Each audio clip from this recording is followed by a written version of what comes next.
Hi YouTubers, Ikin here.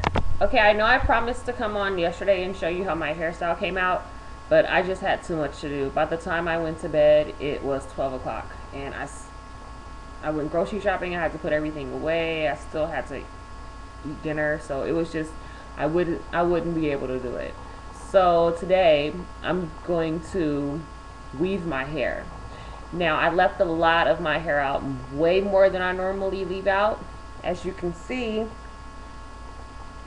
I have my part starting way back here, and all this hair back here is what I'm going to weave up. Now I did this part all the way back around my whole entire head, and I did that because I like putting my weave up in a ponytail when it's starting to get cold, and right now it's October, and so it's gonna start getting chilly here on the East Coast, so I'm gonna weave up my whole head. Now I started parting this earlier, and there's some of my parts.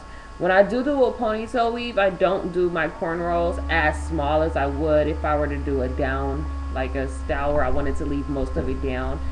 And that's only because I don't really need the weave to lay as flat, because normally when I put it in a ponytail, I usually wear it like that. So I'm just going to show you some of the products that I'm going to be using. Here is my trusted favorite of all time, my Virgin's hair fertilizer, and you can tell it's my trusted favorite of all time because it's pretty much gone. I'm the type of person that likes to use everything to the last drop, and that's evidence of that. I have new tubes under the sink, but I'm not going to open them. Okay, so I put it into my top like this. I'm probably going to have to fill this up a couple times because I use it on my scalp and it really works for hair growth. I also have this Bryner Brothers Super Grow. I love using Bryner Brothers products because of that label right there, the Proud Lady right here. It means it's a black owned business, and I'm old school, so I believe in recycling black dollars. I'm also going to use my Do-Grow Stimulating Growth Oil, and I'm also going to use my leave-in conditioner, my Garnier Fructis leave-in conditioner. So I started off with this part here, and I'm going to go ahead and put my Virgins on my scalp like so.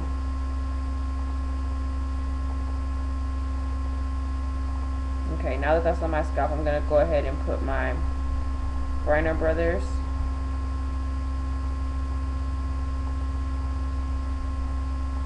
And the Bryner Brothers kind of helps me with the smell of the Virgins because it does have quite a pungent odor. So I always leave my little top inside of here so that it doesn't get all over my hair cabinet. Yes, I have my own cabinet for all of my hair stuff because I told you I'm a product junkie. So I'm going to put just a little bit of this on my scalp, and then I'm going to take my leave-in conditioner, and I'm putting it in the same top. See? I don't know if you can see that. There we go. Put a little shadow over it. You can see that a little better. Just take a little bit and just put it on my hair shaft. A tiny bit. And then I'm also going to take a little bit more of the Bryner Brothers and put it on my ends to help seal those off.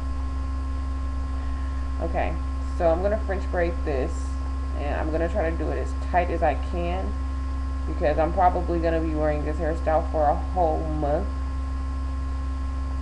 And so that's usually how long I keep my weaves. And I used to be really bad, and I used to keep my weaves in for like a month and a half to 2 months because I was just always so busy and on the go. I really didn't have time to go and sit down and get my hair done. But now my life is a lot slower, so I have the time to do it. Sometimes I actually do my hair once every 2 weeks, like in a full weave. I mean, for normal people that's a bit much, but I mean, if I can do it myself, then I don't see why I shouldn't be doing my scalp manipulations and washing my hair out like that.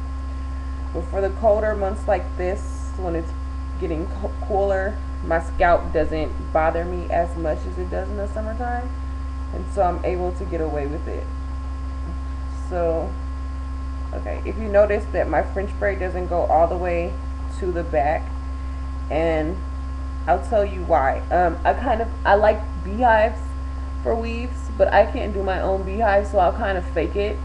So I'll do kind of like a whirlpool effect with my braids.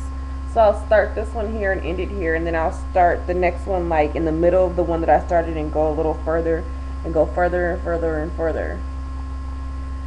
So once I sew my hair up, then it kind of gives the same effect as having a beehive, but I really can't do it. Okay, so now that I've braided this all the way down to the end, I'm being really careful with my ends. I'm going to braid them up pretty slow. I'm going to pull my mirror in front of me just a little more so I can kind of see what I'm doing. Okay. And I don't like to rip my scrunchies out because when I rip them out, I always pull out some hair. Okay. So now, like I said, I'm going to take this next braid, start with my part over here, and go down a little further than I did last time. And this also helps for me to get the weave in the back of my head flush with my scalp, and then that way when I pull it up into my ponytail, it won't have that like bulky madness where most people, when they do their own weaves, they do straight back cornrows. And I do too, only if I'm wearing like a curly weave. I've learned that straight back cornrows gives your head like an uneven bump in the back, so you're smooth and smooth and smooth, and you have like this big knot in the back of your hair where all your braids kind of meet up with each other, and it's just like weird.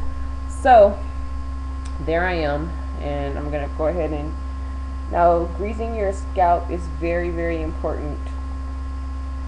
And because greasing your scalp is very, very important, I'm really a stickler about the amount you use, because you don't want to use too much on your scalp. I mean, a moisturized scalp is a healthy scalp, yes, especially if you're going to have like these month-long hairstyles like I do. But you don't want too much buildup because it can actually block your hair from growing. So you just put a little tiny bit, barely wetting your finger. Okay, so now I'm putting my leave-in conditioner down my shaft,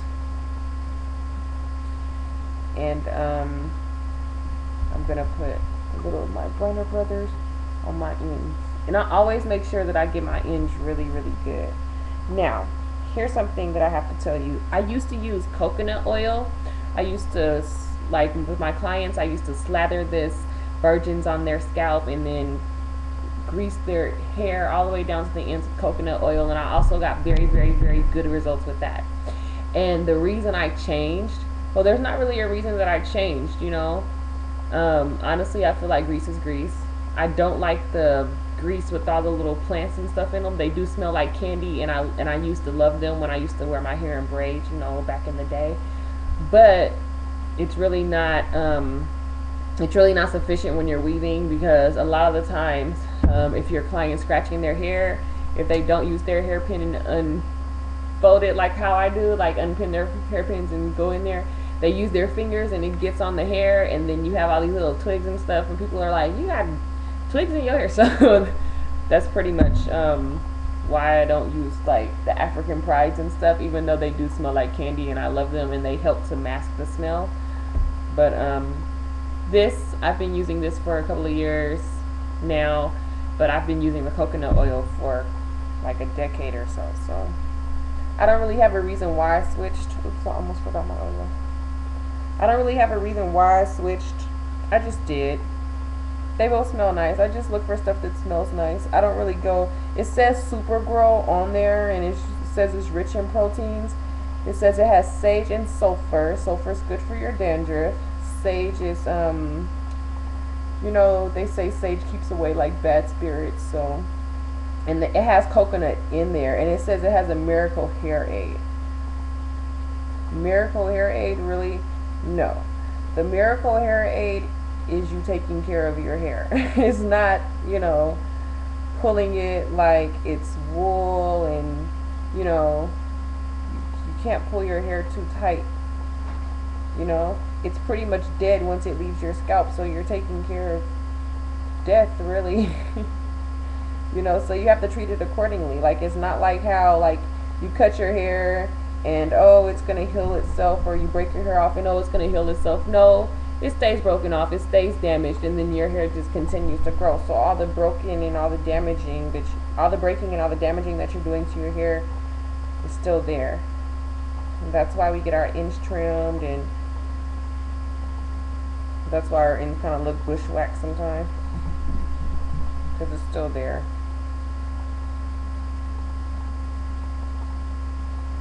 Okay, so now I'm finished with that cornrow, and I'm just going to do this all around my head, and I'm not going to make you sit through that because it'll be a while before I'm finished, because I like to take my time with my cornrows, because I feel like if it's going to be in my hair for a whole month, I need to make sure that I'm being as careful as I can with my hair under there, even though it's going to be protected.